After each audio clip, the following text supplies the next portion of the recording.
Alors, le CEPIC est une association internationale à but non lucratif, enregistrée à Bruxelles. Et en fait, on fait du lobbying pour la protection des droits d'auteur dans l'image.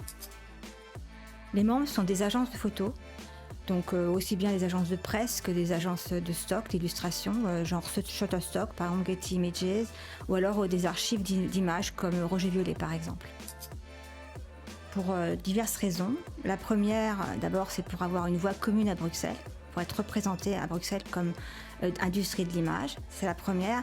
La deuxième, c'est parce qu'on organise tous les ans un événement international où toutes les agences du monde entier se rencontrent. Et la troisième, c'est pour être informé sur les évolutions du marché.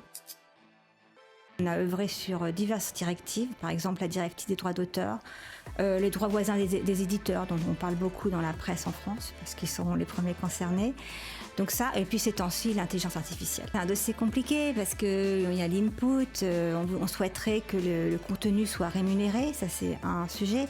Le deuxième sujet, c'est tout ce qui concerne l'output, est-ce qu'il est protégé par le droit d'auteur. Deuxième sujet, les fake news.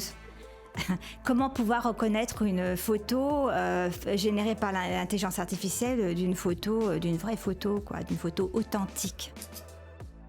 Le lien est important parce que les agences dépendent des dames. Les dames constituent, j'ai envie de dire, la colonne vertébrale des agences. Ils gèrent tous les contenus et donc ils gèrent bien entendu les images.